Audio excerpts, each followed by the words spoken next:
What's good, YouTube? It's No Limit CJ. Welcome to a brand new video. Now today, I want to talk about having faith. That might pose a question, what is faith? Faith is having a complete trust or confidence in someone or something. And as some of us that believe in Jesus, we have faith in him that he will always come through and help us thrive, right? But something right now that I'm experiencing is transition. And whatever transition you're going through, this might relate. Whether that's going from 6th to 7th grade, high school to college, maybe you move into your own house, or you're just transitioning to another step of life that you haven't seen yet. The key thing that you have to hold on to is faith, because if we don't, our anxieties and fears is what's gonna hold on to us. And transition is so hard to have faith in because it's something that we can't see. We don't know what is next. It takes time. It's super uncomfortable. It just feels like nothing that you're used to, and you really just don't know what the future holds. One thing about transition is that it molds you into the person you need to be. It challenges you to grow into the next part of life. And the thing is, we can't grow without transition. It's impossible, because without changes, without different stages,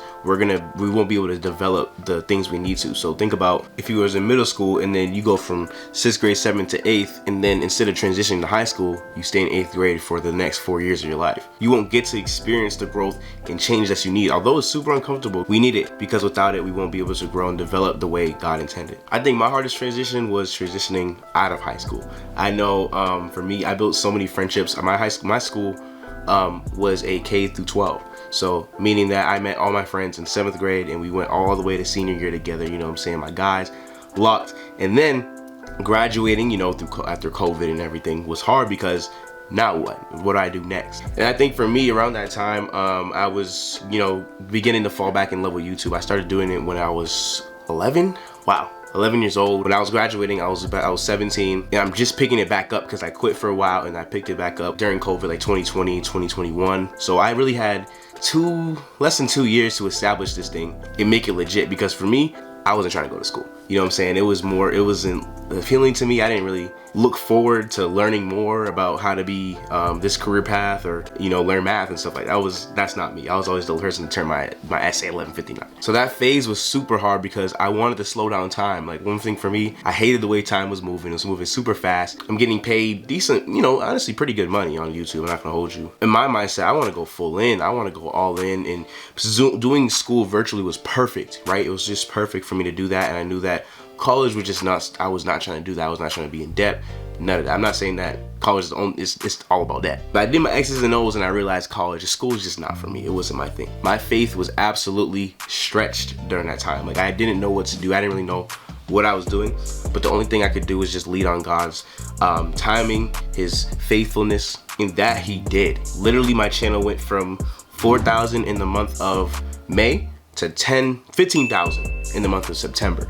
And I'm already making this thing legit. I'm making more money than I ever have in my life. I'm enjoying it, I'm loving it. I'm inspiring people. Like, life is just flipped, you know, on upside down. But during that process, I did not know what God was gonna do. I was so unsure. I've had nights where I cried because I didn't know where I was supposed to be. I was scared out of my life because this is one of my biggest life decisions, and I'm super scared. Like, what if not going to college was the worst decision of my life? What if this thing falls flat on its face and I look crazy telling people I want to be a YouTuber and I'm not getting any results or something? What if by the time college is starting, like, this isn't even working out? I was just scared for my life. I was panicking. But the one thing that I'm so grateful somehow I hold on to was faith. Because once again, faith is having trusting in something or someone, even when you can't see what's happening. As much as I want to preach to you guys and say, yeah, God, trust God, you got to understand the hard part. The hard part is you got an enemy working overtime 24/7, trying to scare you to death about your dreams, trying to take any bit of faith, belief in yourself, confidence away from you. That's what Satan comes to do. John 10:10 says he comes to steal, kill, and destroy any hopes and dreams, any body, anything, any good thing that we have. He comes to steal, kill, and destroy him. That is Satan's purpose. That is all he's trying to do. So trusting God is a great thing, but it's also not easy, because you have another voice in your head telling you don't do it, telling you run away, don't even try achieving your goals, don't even go for your dreams. And that is beyond scary, especially when we can't see what's next, when we can't see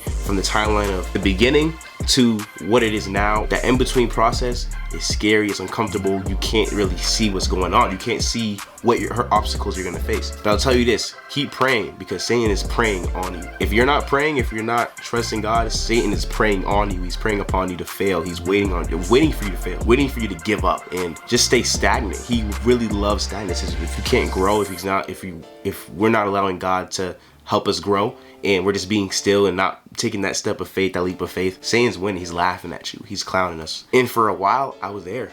I'll be honest. I think even right now, I'm going through a type of transition where I don't even know what's next for me. I thought YouTube was end all be all, but right now it's like, dang, what now? Like, I feel like I want to do more. And I'm back almost at square one of that uncomfortable transition. There's 3 things you can do during transition season. You can run towards it and fight fear with faith. You can stay still. Just say, no, you know what? I'm not even trying to make a decision right now. I'm just going to chill.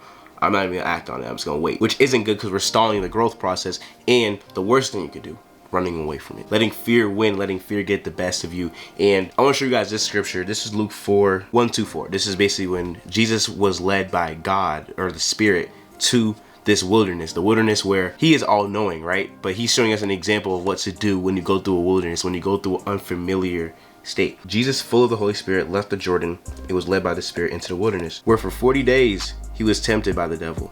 He ate nothing during those days, and at the end of them, he was hungry. So this is a weak state, right? He's weak because he's hungry. And sometimes when we go through a tough transition or tough season of life, we get weary, we get weak, we lose hope in a way, and it just kind of it eats us up alive. It says in verse 3, the devil saw that basically. He saw that he was hungry and said to him, if you are the Son of God, tell this stone to become bread. Jesus' answer is written, man shall not live on bread alone. So Satan's pinpointing on the fact that Jesus is hungry and says, if this is true and you are the Son of God, make this stone bread. And the problem here is that he's fasting. He's intentionally not eating so he can get closer to God. What is something that you're doing maybe right now? Maybe you're transitioning to college or to the next part of your life. Maybe you're transitioning friend groups. Maybe the people you're with right now, you're almost trying to reposition yourself into a different type of circle, right? That's a goal he's going for, but Satan sees his weakness. His weakness in that moment was that he was hungry. And our weakness during transition is that we're unsure, that we're uncomfortable, that we don't know what's next. And what is Satan saying to you during your transition season? What doubts are filled with in your head during transition season? I know for me, well, I was thinking it was, what if I fail? What if this doesn't work out? What am I gonna do next? I'm focusing on my worries, and we're focusing on what I can't almost control. And Satan's just having a field day with me, man. He's having a field day. But you see Jesus' response. He responds with God's truth. God's truth never changes. It's never changed. And he said, it is written, man shall not live on bread alone. So in counter to what Satan's doubts were, Jesus would always respond with faith and respond with truth. He's teaching us to trust God over his feelings, over, see, bro was starving. He hasn't eaten 40 days, right? He's at his most vulnerable state. But even with his emotions, even though he was hungry, he still had faith and trusted God that he was going to come through for him no matter what. I'm gonna read you guys verses 5-9. This is interesting. The devil led him up to a high place and showed him in an instant all the kingdoms of the world. And he said to him, I will give you all their authority and splendor. It has been given to me, and I can give it to anyone I want to. If you worship me, it will all be yours. Jesus answered, it is written, worship the Lord your God and serve him only. I think what's crazy about this part is Satan tries to get Jesus to compromise. I think this is a key word during a transition season, because sometimes we like to compromise. We like to, instead of embracing the transition, we like to compromise and stay stagnant. It's just like, you know what? I don't like this uncomfortability. I'm just gonna stay put. I'm not gonna make a decision. Yeah, I'm just gonna stay put because I'm already familiar with this. I don't want to embrace this new thing. And that is a trap from Satan, because he wants us to compromise anything that God has set out for us. It might be an amazing thing, but if Satan can get us to compromise and stay still, he can eventually get us to not even make a decision and make a step of faith. This is deep. Who do you trust during your transition season? Who are you trusting? And I'll ask you, which is easier? Is it easier to trust God and go to him during a transition season, or go to ourselves and make our own things happen, and whatever our heart feels is right, we just do it? Even if our heart tells us to run away from it, don't do it, or just stay still. Satan offered him the whole world. He offered him everything. And I want this speaks to really anything, honestly. You could tie this to relationships, right? You may want a relationship so bad that you're gonna compromise your own morals, you're gonna compromise anything to have that thing that you always wanted.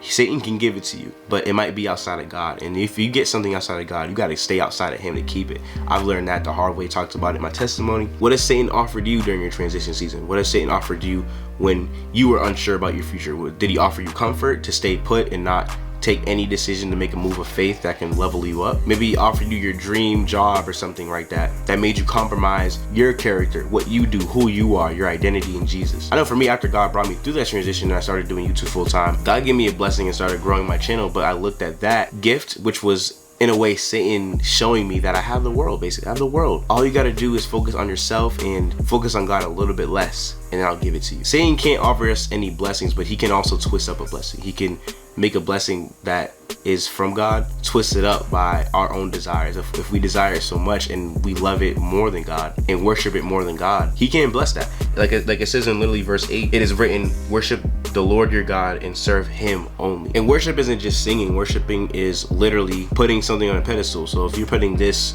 dream job, which for me was YouTube, above God, Satan got you trapped again. So it's not only through transition that Satan tries to get us. He's working 24/8, 7, whatever. Bro does not quit. He's working overtime. So you got to be careful. You got to be on 10 toes, and you got to hold on to faith. Our relationship with God keeps us solid. Sometimes we can feel lonely. Sometimes we could just feel unsure, but those things, even fear, are the things that Satan likes to steal, kill, and destroy our faith. If he can make us unsure and doubtful, he already stole and destroyed our faith and confidence in God. So if you need faith during your transition season, why don't you go to the perfecter of our faith, which is said in scripture too, God, Jesus Christ. You know what I'm saying? He's the one that perfects it, not us. Not by the works that we do, not by us working harder during this season. That's not going to build our faith. What builds our faith and cements it is Jesus, because no matter what storms come, we have something to hold on to, even when it makes no sense. He's going to deliver us through as long as we follow his steps. I want to show you guys one last psalm. I'm just going to read it, honestly. This is Psalms 23, verses 1-6. The Lord is my shepherd, I lack nothing. He makes me lie down in green pastures. He leads me beside quiet waters. He refreshes my soul. He guides me along the right path for his name's sake. Even though I walk through the darkest valley, I will fear no evil. For you are with me, your rod and your staff, they comfort me. You prepare a table for me in the presence of my enemies. You anoint my head with oil. My cup overflows. Surely your goodness and love will follow me all the days of my life, and I will dwell in the house of the Lord forever. When we're with God, when we're with Jesus in his presence, we lack nothing. We have everything we need. And no matter what you do, no matter what you do in this transition, God's goodness will always follow you. You can't help it. And he's going to direct you exactly where he needs you to be, as long as you let him. Love you guys. I hope this video helps somebody out. And have a blessed rest of your day. I'll see you guys in the next video, man. Peace. Seen big pain, big loss, but still been big blessed. All y'all want big house, big car, big ice, big checks. Man, I wish y'all did that less.